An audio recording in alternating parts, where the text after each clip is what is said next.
नमस्कार दोस्तों क्या इन दिनों आपने कोई पेट्रोल की नई गाड़ी खरीदी है? टू व्हीलर हो या फोर व्हीलर हो। अगर खरीदी है तो आपने टू व्हीलर पे इस तरह से पेट्रोल टैंक के ऊपर लिखा देखा होगा और फोर व्हीलर पे भी इसी तरह से कुछ लिखा देखा होगा। क्या है ये E20? E20 का मतलब समझते हैं आप? दोस्तों, E20 का मतलब होता है कि आपने जो गाड़ी खरीदी है वो गाड़ी अब इथेनॉल कॉम्पैटिबल गाड़ी है। जी हाँ दोस्तों, मार्केट में जो पेट्रोल आ रहा है अब 2025 जुलाई के बाद से, उसमें 20% इथेनॉल और 80% पेट्रोल होता है। हालांकि सरकार ने जो अपना टारगेट सेट किया था E20 के लिए वो 2030 तक के लिए किया था, लेकिन उसे प्रीपोन करके सरकार ने 5 साल पहले ही उसे इंप्लीमेंट कर दिया। अब ये E20 क्या है, इथेनॉल क्या है और इससे हमारी गाड़ी पर क्या असर पड़ता है, इसके बारे में थोड़ा विस्तार से समझते हैं। वैसे तो देखा जाए तो इथेनॉल जो है 2003 से ही ब्लेंड हो रहा है हमारे देश में। पहले 5% था और 2014 तक ये केवल देश के 1.5% पेट्रोल पंप तक ही पहुंच पाया था। उसके बाद 2014 में सरकार बदली, बीजेपी सरकार सत्ता में आई और इसने इस चीज़ को बहुत फास्ट कर दिया।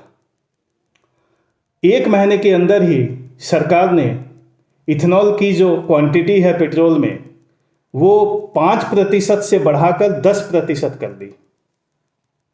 यानी पेट्रोल 90% और इथेनॉल 10%। इससे क्या होता है, जो पॉल्यूशन है, जो नीति आयोग की एक रिपोर्ट आई है उसमें ये दावा किया गया है कि जो पॉल्यूशन लेवल है वो 65% तक कम हो जाता है इथेनॉल ब्लेंड करने से। अब ये इथेनॉल बनता कैसे है? इथेनॉल वैसे तो चावल से भी बन सकता है, मक्के से भी बन सकता है और गन्ने से भी बन सकता है। पर हमारे जो पेट्रोल के लिए जो उचित इथेनॉल बनाया जाता है वो गन्ने से बनाया जाता है। गन्ने में वो प्रॉपर्टीज होती है जो पेट्रोल में आसानी से घुल जाती है और पेट्रोल जो है वो पूरी तरह जलता है।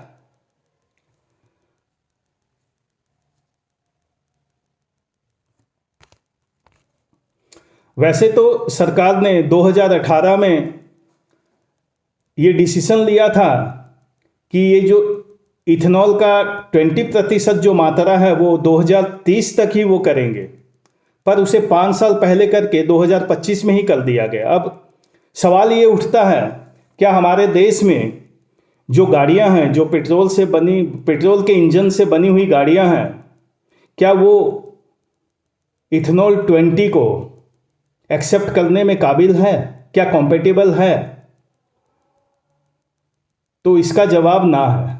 दोस्तों, 2023 से पहले जो गाड़ियां हमारे देश में बनी हैं वो E20 के कॉम्पेटिबल के हिसाब से नहीं बनी है।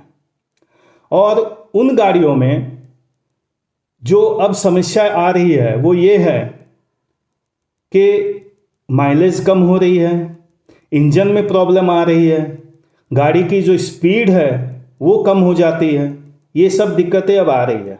2023 के बाद से जो कार निर्माता और दो पहिया निर्माता कंपनियां हैं उन्होंने E20 कॉम्पेटिबल गाड़ियां बनानी शुरू कर दी थी, पर 2023 से पहले की जो गाड़ियां हैं उसके लिए सरकार ने कोई ऑप्शन ही नहीं छोड़ा। या तो ऐसा होता कि सरकार पेट्रोल पंप पे दोनों तरह के पेट्रोल बेच रही होती, E20 वाला भी और E20 से पहले वाला जो पेट्रोल था वो भी, तो फिर उन गाड़ियों में कोई तकलीफ नहीं आती। खैर, जो भी है, हम यहाँ पे E20 की जो कमियां हैं उसे गिनाने के लिए नहीं आए हैं।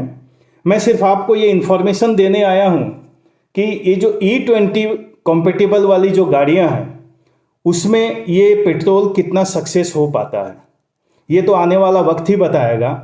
पर हाँ, जब भी गाड़ी खरीदें आप देखिएगा ज़रूर कि आपकी जो पेट्रोल की टैंक है उसके ऊपर में E20 लिखा हुआ है कि नहीं।